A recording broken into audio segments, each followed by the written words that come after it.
Support comes from the Missouri Forest Products Association, saluting Earth Day on April 22nd with an ongoing commitment to help offset carbon emissions with sustainable harvesting of Missouri forests.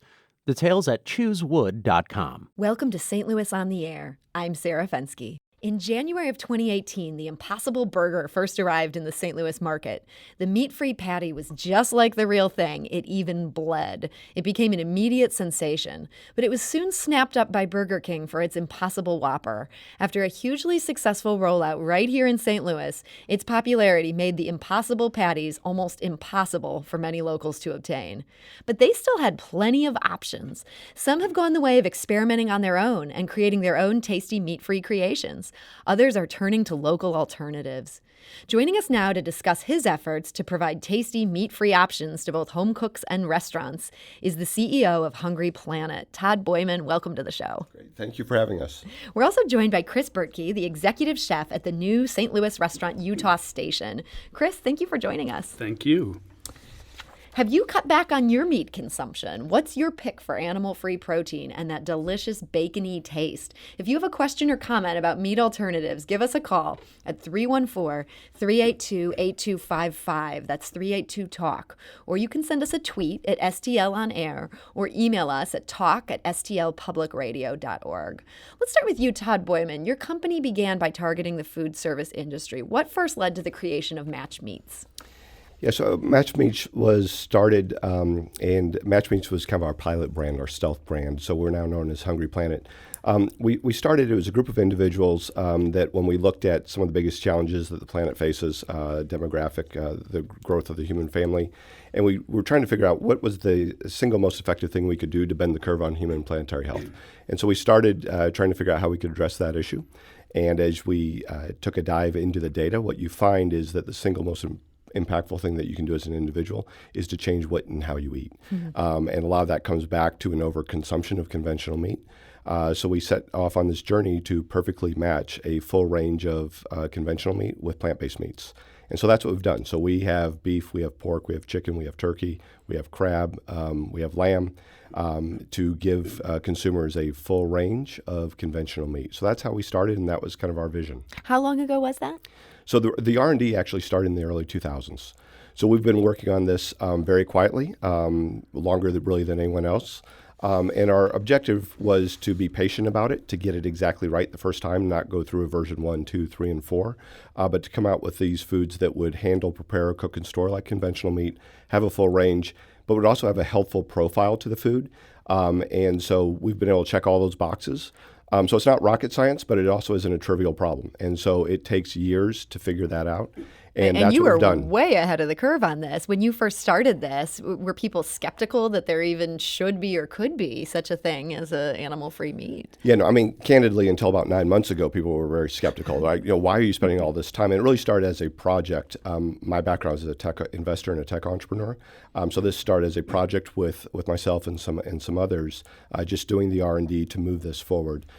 So yeah, quite frankly, until about 9 months ago, everyone was still not sure, is this really a category? But is it the Impossible Burger that changed that conversation? Yeah, Impossible's raised $750 million. That will get people's attention. That gets people's attention. And Beyond Meat had raised $200 million and then went public and raised about another $350. That also gets a lot of attention. And so those two things have been wonderful kind of inflection points in the education of the market. And what we find is that this is a global phenomenon. And we may talk about that a bit later, but this isn't just here in the United States. Literally, there's demand for what we are doing globally at this point, which is really exciting. Chris Bertke, let's talk about that demand. Sure. Your new restaurant, Utah Station, recently opened in Benton Park. Now, I understand you're not 100% vegan. What is your mix? So at the restaurant, it is 90 vegan, 10% meat. I'm 100% vegan myself. We weren't really sure exactly what direction we were going to take the restaurant. I did a bunch of pop-ups, and they went incredible.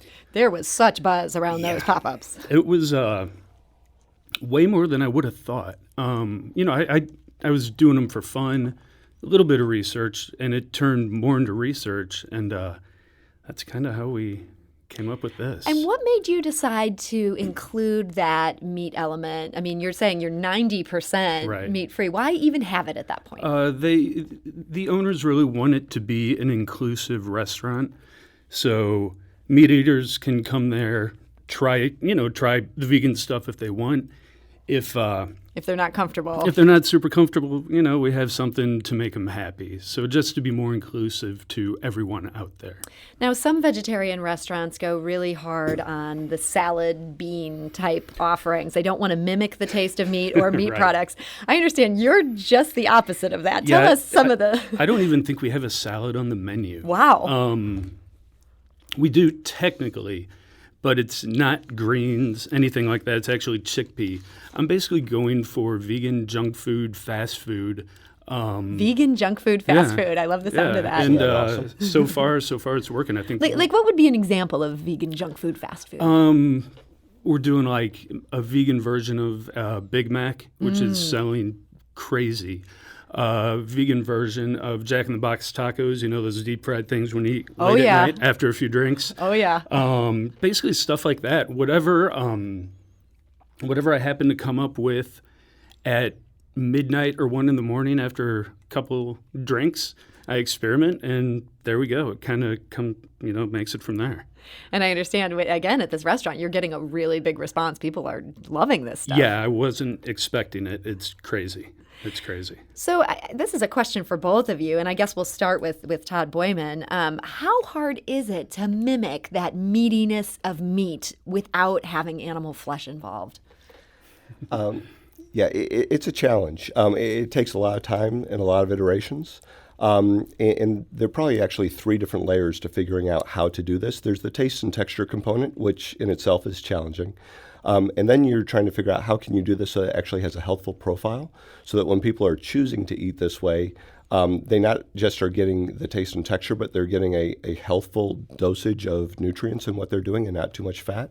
And then the other, probably most challenging piece is make sure that it actually handles, stores, prepares, and cooks like conventional meat.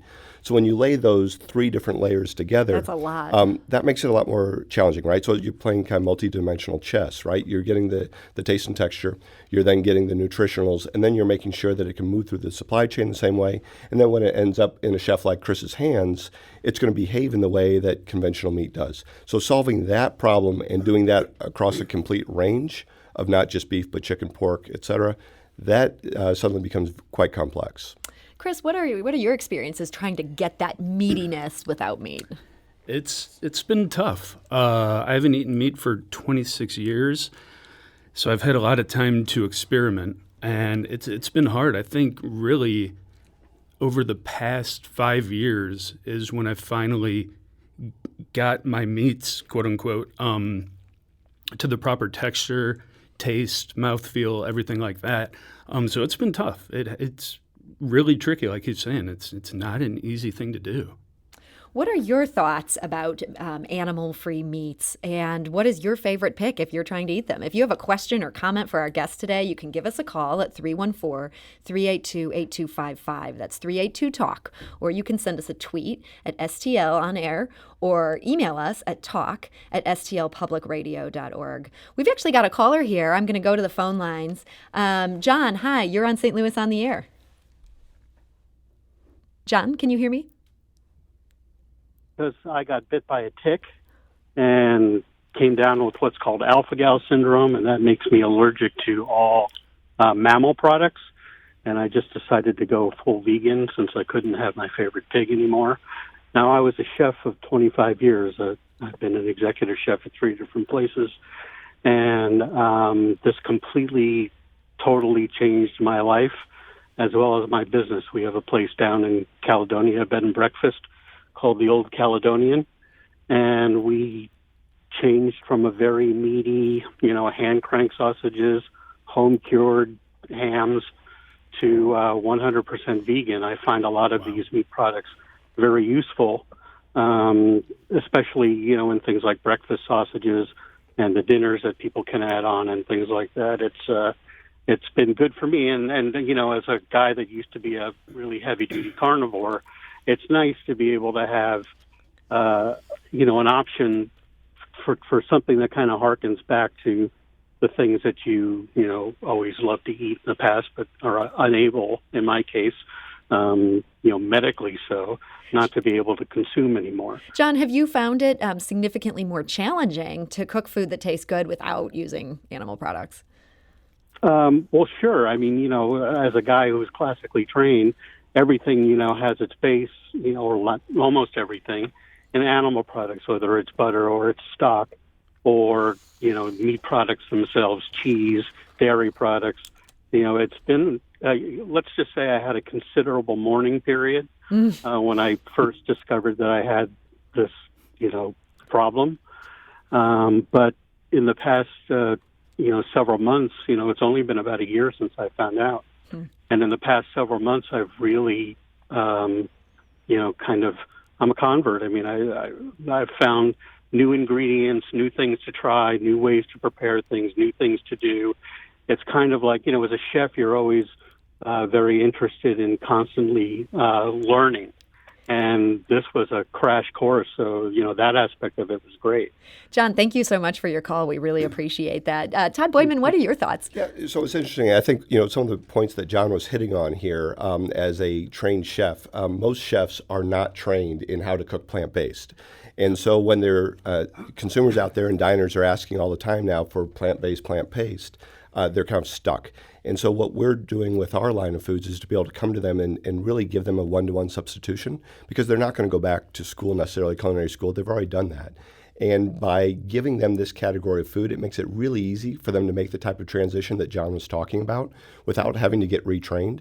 It simply is a one-to-one substitution that they can use in all their favorite recipes and all the different cuisines. And it's a really easy on-ramp for someone that doesn't have necessarily Chef Chris's persistence to try to figure out how to do his own. It's a turnkey way for people to use this in any type of venue. So it was really interesting to hear what John had to say about that, because that's exactly the type of market and where this entire industry is headed. Chris Bertke, I was also intrigued by the fact that he described a period of mourning, but now he's actually really happy with what he's eating. Do you find that when people give it a try initially, they're like, oh man, I miss bacon so much? Yeah, you're always going to have people, who miss it, but if you can recreate it just as good, if not better, it kind of takes away that mourning period. I don't think I ever actually had a mourning period when I quit eating meat. Maybe because you did it voluntarily. You were bitten by a tick and thrust into this world. It's a little different scenario, but yeah, I think he hit upon it, the caller did, that now you can, he can experiment more, kind of try different things, whereas, he knew how to deal with meat. Mm-hmm. That was second nature for him. Now he can play around with new things and come up with things that really never existed before. And there are a growing number of people experimenting in this field. Our intern Alexis Moore talked to another company that's getting into this space. She talked to Jake Herron, who's the owner and sole operator of Jake's Burgers, which is based in Springfield, Missouri. Here's him talking about how he got into the business.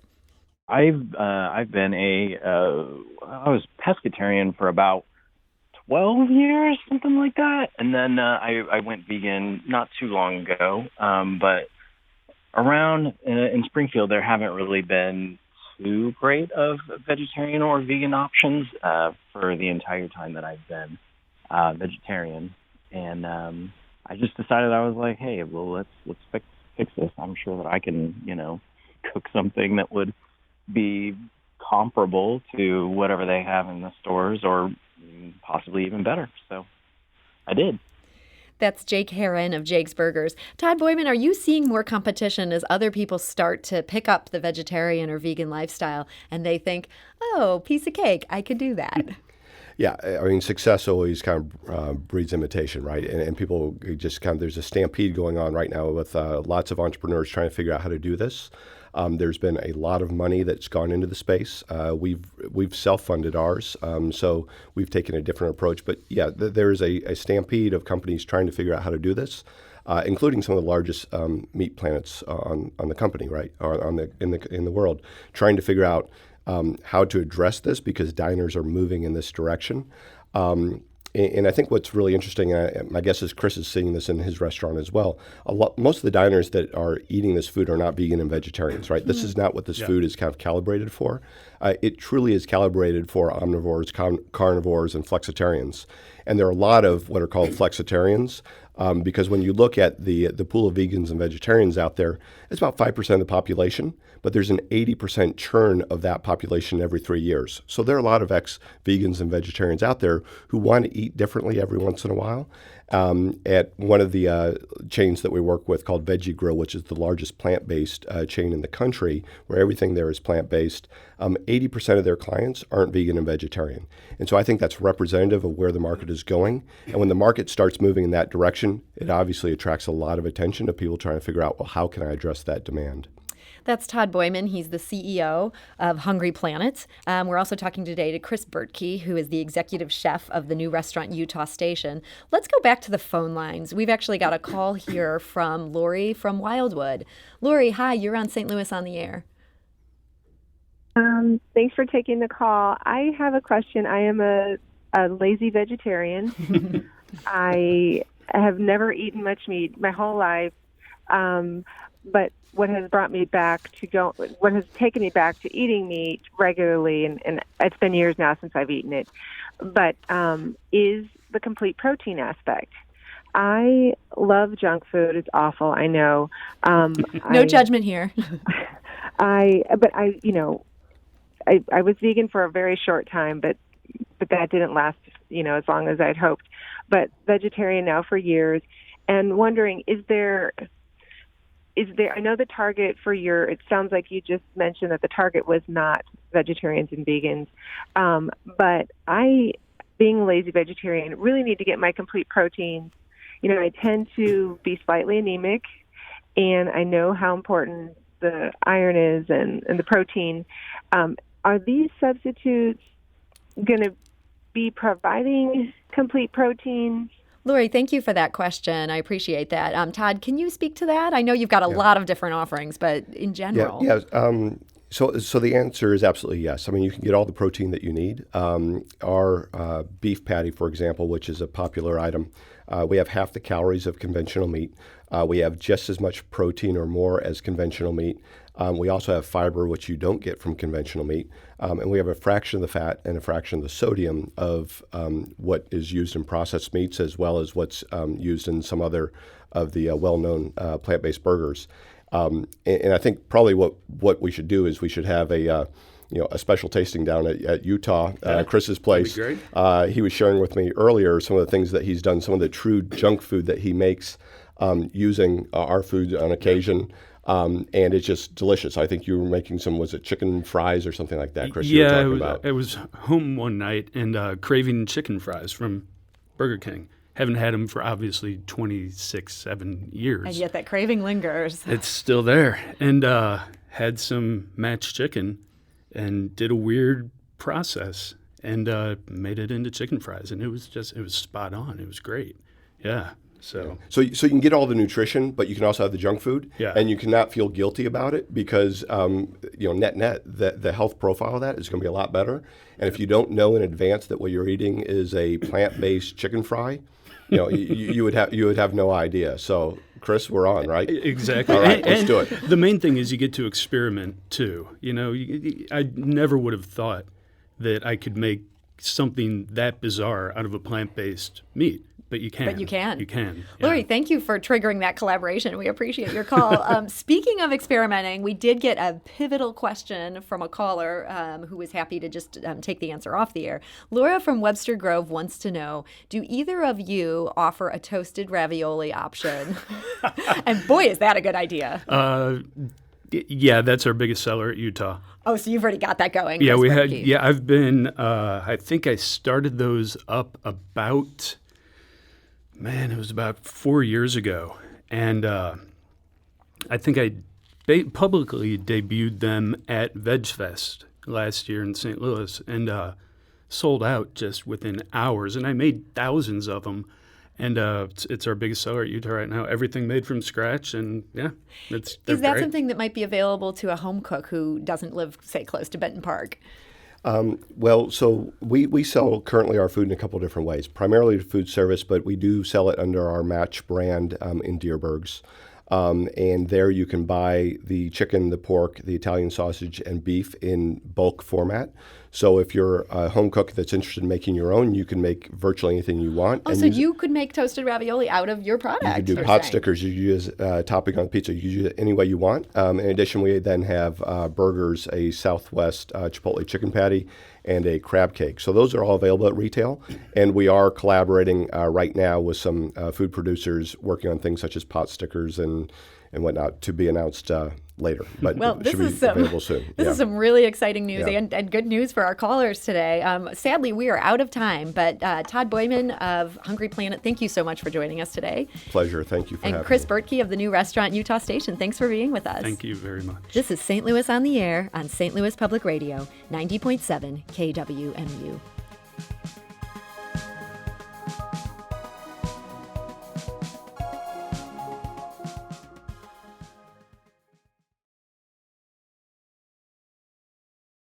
Support comes from the Missouri Forest Products Association, saluting Earth Day on April 22nd with an ongoing commitment to help offset carbon emissions with sustainable harvesting of Missouri forests.